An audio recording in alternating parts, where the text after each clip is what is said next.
Okay, so I believe we're live everywhere except Insta, and that is kicking in now. Awesome. Cool. Yay. Okay.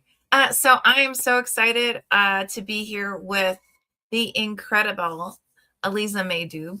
And I hope I said your last name correctly. Did I say it? Neither of them actually. It's Aliza Dube. See? How Yeah, awful. it's okay. But she is the author of The Newly Tattooed Guide to Aftercare. And that was one of those that when we, as an acquisitions team, were looking at like, what are we looking at to possibly take on? We actually had a couple of different editors who was like, oh my God, I totally want to work on this. Like this just looks fabulous. So I needed to toss that out there. I know that. Cool. So, okay. So to get us like just kicking right into it, what was the moment that made you say, oh my gosh, I have got to write this? So background like about my writing process is I always just have like a journal going at all times. Like anything that's crazy that happens in my life that comes up, it's like all going in the journal. And so it kind of just like wrote itself as I was going through college and living through like this crazy time, like pre Me Too movement in college. And so like I just looked at it one day and my professor was like, I think you have like a book. I was like, no, I didn't write a book. And then I like typed it all out. I was like, oh yeah, I did.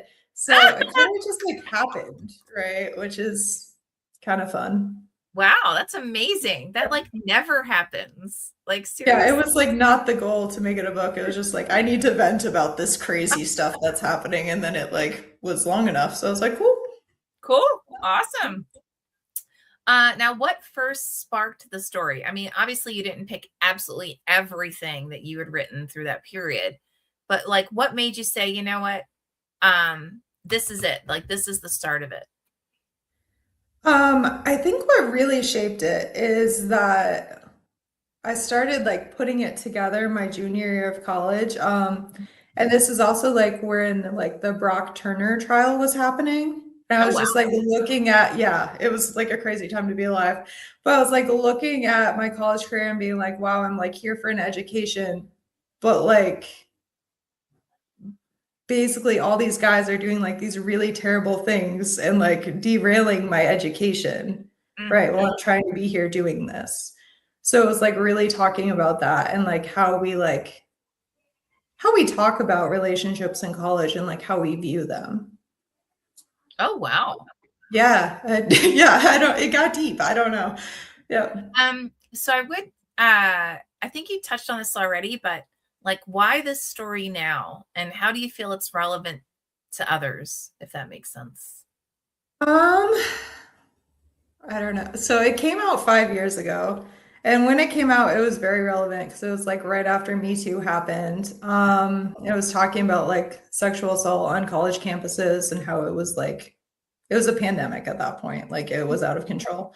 And I think it's still relevant because we can look back and be like, this is what this was 5 years ago. Like, have we fixed anything? Has it gotten better? And so I Actually, think it's important as a historical document. I don't know. I think that's kind of no, it. I think you nailed it. I mean, because the more it seems like it's even more relevant now, um, with all of the horrific, topics that are being raised in the news today. I mean, it seems like every time you turn around, there's something else that it's almost as if someone picked this up and went, you know what, I just want to recreate something horrid. Let's go for it, It feels like an Onion article almost. I'm like, is this real? Like, are we still right? doing this? Right, Yeah. exactly. Did Yeah. we not learn anything? Oh, I guess not. Yeah. Yeah. Ah. Now, were there any questions? I mean, so typically when someone's writing something, you're looking for that theme, you're looking for that, what's that flow, that narrative to it.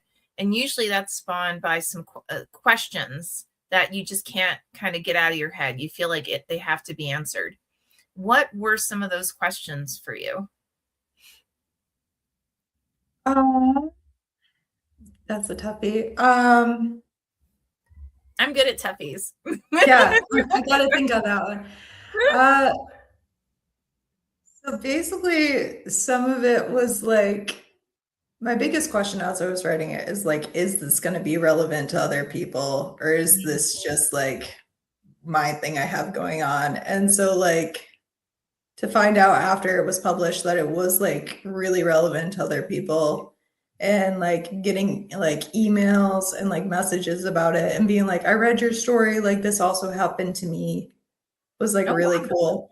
So it was like, I don't know, kind of like, is this going to be helpful or is this just like a really sad story that no one's going to want?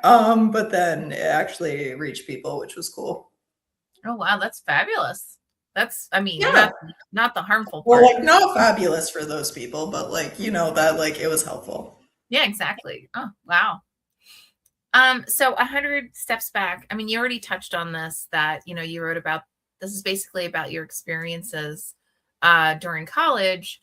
But like who is the story about? Like what is that core thread, if that makes sense? What's the core narrative? The core narrative is like this main character has this experience of sexual assault and then she doesn't report it and she also lives within this very like conservative family structure that doesn't like allow people to ask for help, kind of like mental health services are not like really like A thing. a thing that's available or like smiled upon, right? So Mhm. it's like kind of like how her life kind of like unravels because she can't really like tell anyone about this or like get help for what happened. And so like Wow. kind of this downward spiral and kind of like almost this like repetition of history through like her college career. I Wow. don't That's know. amazing. Okay. Yeah. um, I mean, my typical next question is like, what's at stake if things go wrong? But I think that's the whole point of this, right? Is Oh that yeah, everything's going wrong. Like there's not a single thing going right. Yeah. um what kind of an emotional ride should a reader expect as they dive into this? Um, it's a lot, and you think Mm, it's gonna get happier at certain points, and it doesn't, but I promise it ends like on a happy note. Like you get there eventually, but it okay. takes a long time. And like what because it's so interesting that an instructor said, you've actually got a novel here. Um like full disclosure, when I was in not even college, I was in high school. It was like my freshman I want to say my freshman, sophomore, no, freshman, junior, and senior years, I was assaulted. And I mean, I was just terrified to tell anyone, I mean, basically the only people who knew were my parents. And that was because, well, like my mother was there and, well, yeah, I mean, that was basically like my mother was there. So right. Um, but like, what made you say, you know what? It's okay for me to share this with an instructor, and what spawned them to say, wow, this is actually something that you should put out there.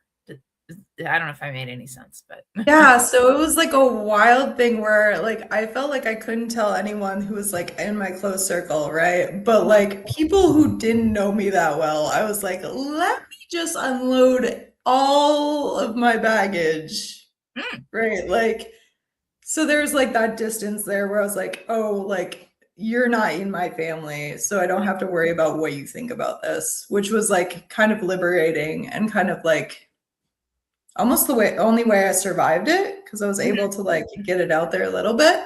mhm. And so the professor I gave it to was like, number one, like, are you okay? And I was like, yeah, I'm like, I'm good. I'm dealing with it. And then he was like, okay, because this is a book and I think it's important. I was like, okay, so like we can work on this. And he like helped me with it and stuff. Oh, wow. Wow. Mhm. Yeah. Cool. Mhm. Um, what part of this did you feel was the hardest for you to write?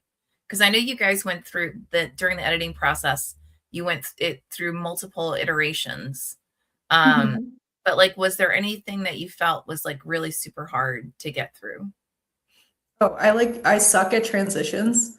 Like I'm very much like about the lyricism of the sentences, and then somebody will read it and be like, "Okay, but where are they?" Or like, "Okay, but like you lost a body." And I'm like, "Oh no." So it's just like very like basic technical stuff. I'm really good at like big picture, like this is what this is gonna be, and like the basic mechanics. I'm like, oh, Mm, so that. got it. Wow. Mhm.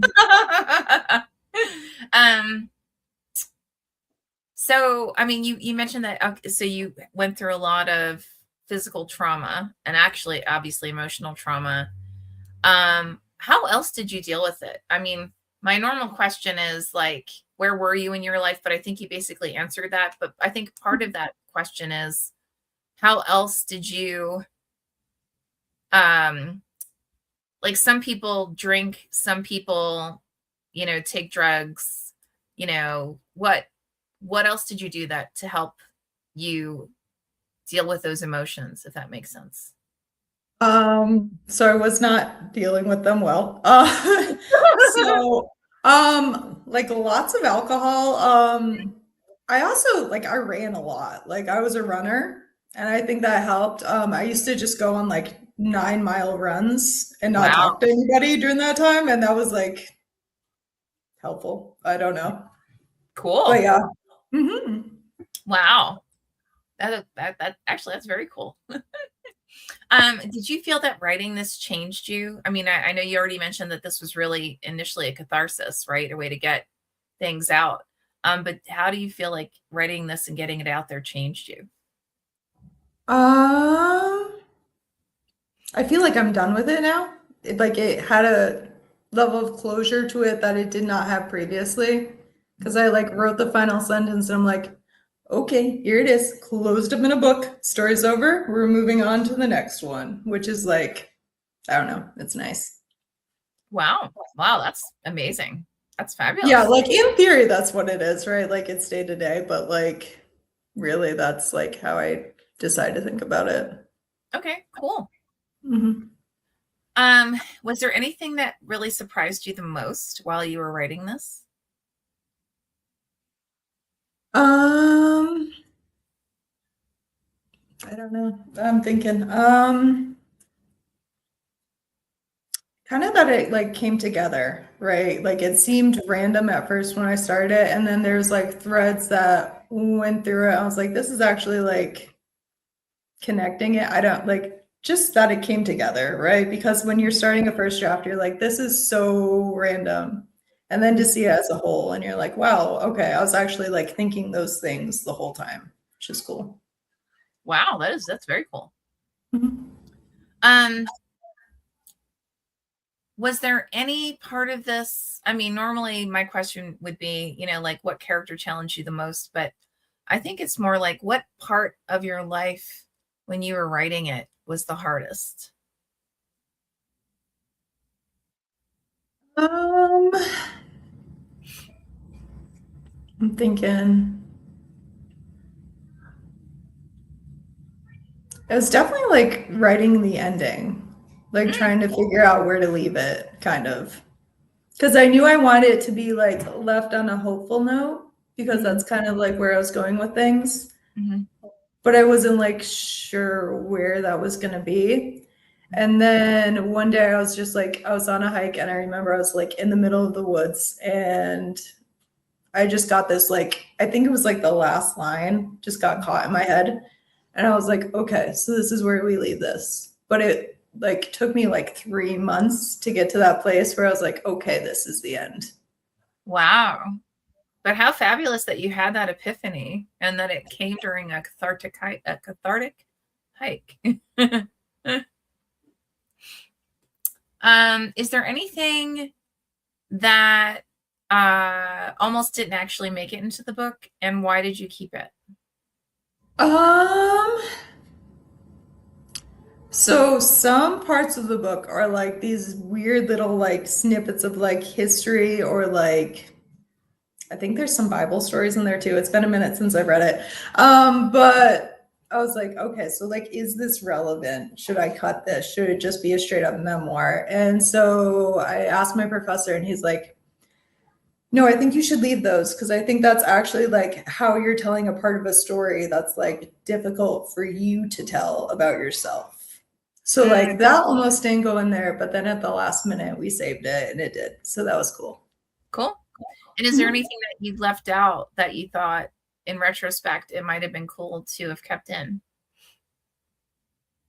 Um, so as I grow and as I like research more and as I look back on it, I really wish that I had included like more female friendships in the Mhm, book because I did have a really strong group of friends at that time. And I was part of a cross country team and we like support each other and all that.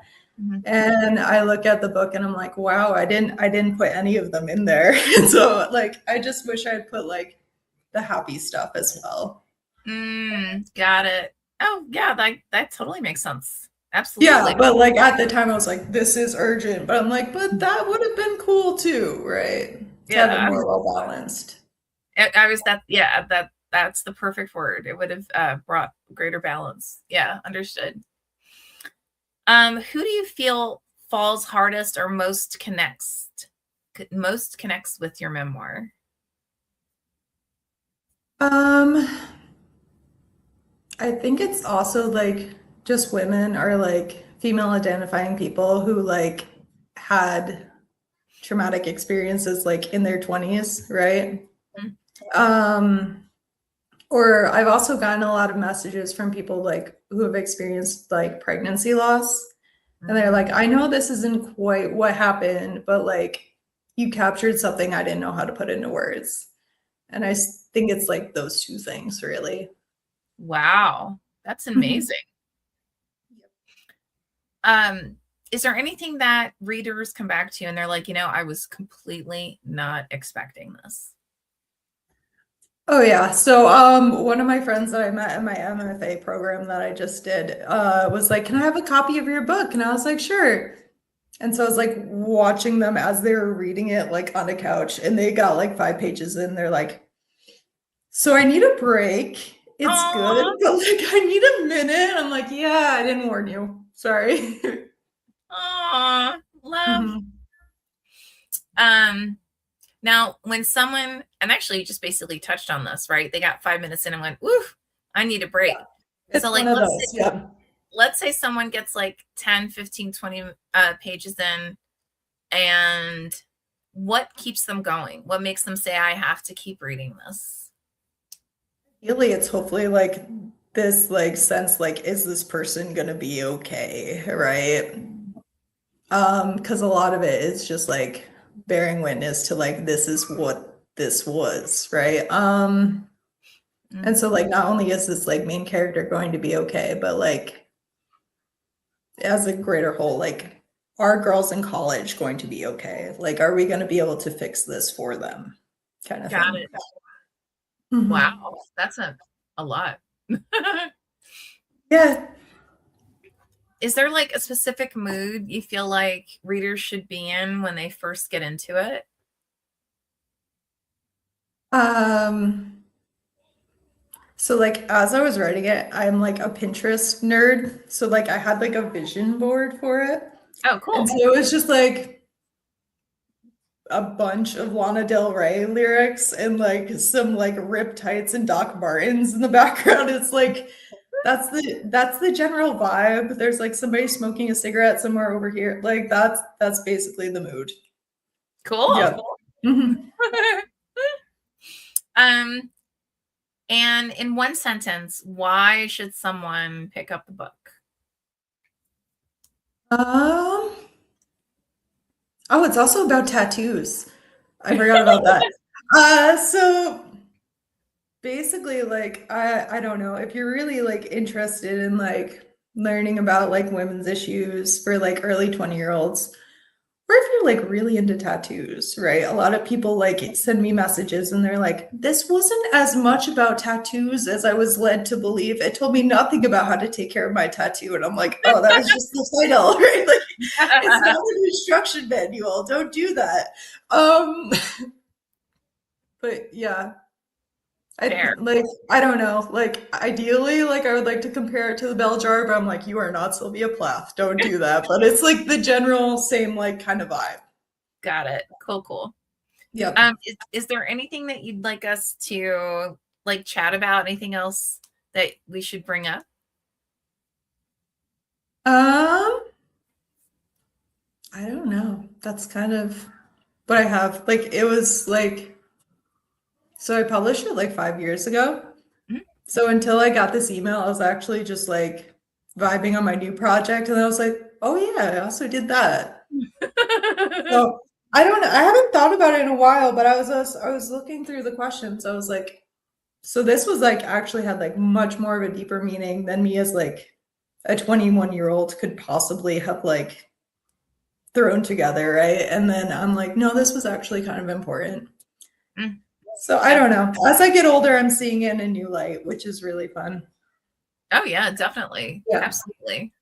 Mhm. Well, and so you know, and anyone who's watching, our we actually have your fabulous memoir on sale, the ebook for 99 cents through the month of March. So if anybody is curious and you're like, you know what, I totally want to check this out. This sounds really interesting.